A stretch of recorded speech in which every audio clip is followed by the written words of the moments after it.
Good morning, my name is Michael Reynolds. I'm from Europa Editions, and I would like to mention two books coming out for Europa Editions this fall. One about friendship and the other about obsession. The first book is by the Italian novelist Elena Ferrante, called The Story of a New Name. It's the story of two women, Elena and Lilla, and their lifelong friendship. I've, over the years, often compared Elena Ferrante to Virginia Woolf because I know of no other writers who so meticulously and so beautifully and so deeply investigate the subtle shifts in human relationships, particularly friendship between women, and the often dramatic consequences that result from those subtle shifts. Relationships, I think, are always a mix of jealousy, rancor, animosity at times, and love and admiration and shared affinities. And how these things coexist is the subject of much of Elena Ferrante's fiction, but nowhere more so than in this most recent book. Ferrante began her portrait of Elena and Lilla with last year's My Brilliant Friend, which was set in the 1950s in Naples, Italy. That book recounted the childhood of Elena and Lilla and the beginnings of their friendship. It ended with Lilla's marriage at the age of 17, which was much more of a surrender than an occasion for joy.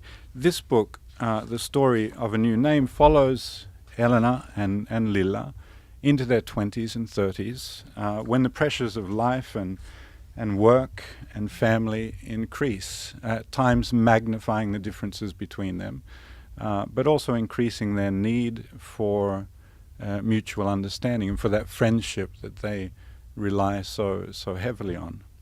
Ellen and Lilla are absolutely fabulous literary creations, unforgettable characters, and their fraught friendship is very much the core of this book, The Story of a New Name. Susanna Sonnenberg has just written a brilliant book about friendship between women called She Matters.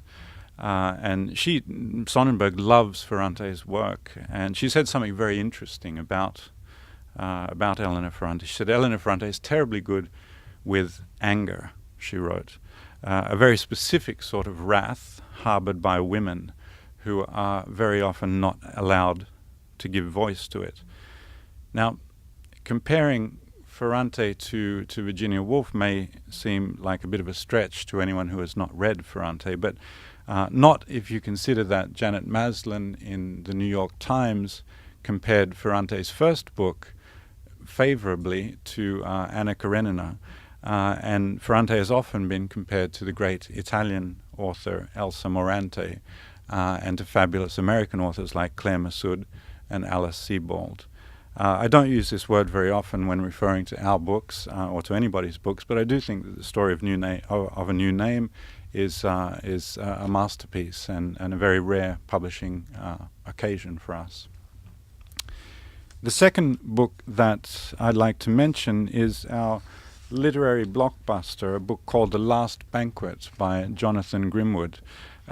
Just yesterday, actually, this book was named Bookseller's Choice Book of the Month in the UK, where they had the following to say about it. The Last Banquet is a tantalizing tale, a must-read for lovers of Patrick Susskind's Perfume and Andrew Miller's Pure.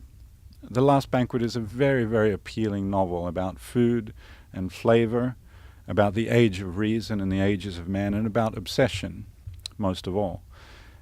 Set in 18th century France with the Enlightenment and the decadence of Versailles and the French Revolution as a backdrop, it tells the story of Jean-Marie Damont, a man who is obsessed with taste, not food so much, but taste in its broadest definition. Jean-Marie is a man who encounters the world almost exclusively through his sense of taste, making The Last Banquet a great book for food lovers. In his quest to taste everything and anything, Jean-Marie lives a very colorful life and a very adventurous one, He is, and I've been tossing up whether or not to use this comparison, he is a kind of Enlightenment era Forrest Gump. And often when we meet him, he eventually marries into nobility, he befriends Ben Franklin, he corresponds with the Marquis de Sade and Voltaire, he plays an instrumental role in the Corsican War of Independence. He's involved in one way or another in every major event of his time. He can be a bit hapless at times, sort of bumbling into things in a very amusing and charming way. He's a fascinating narrator whose sense of wonder is intoxicating and infectious. But The Last Banquet is not only a book for food lovers, it's a perfect read for lovers of atmospheric historical fiction like Wolf Hall or Daniel Kellman's Measuring the World. And it's just a great read for anyone who enjoys stylish literary fiction. What I like best about this book, about The Last Banquet, is how Grimwood has managed to tell the story of the 18th century, an incredible century, an age of revolution, of great philosophers and great inventions and adventurers, the age of enlightenment and of reason. He has told the story of this century in a voice, a narrative voice that is very intimate, at times almost a whisper. Carol Birch, the author of Jumruck's Menagerie, a book that was shortlisted for the Booker Prize, was one of the early readers of this book, and she gushed. She said, wonderfully enjoyable, masterful, sensual, reminded me of Angela Carter. And everyone who has read this book since, including booksellers and editors at Europa Editions, have had a similar reaction. And I'm sure that you're going to hear a lot more about The Last Banquet and that it's going to become Europa's next big hit. Thank you.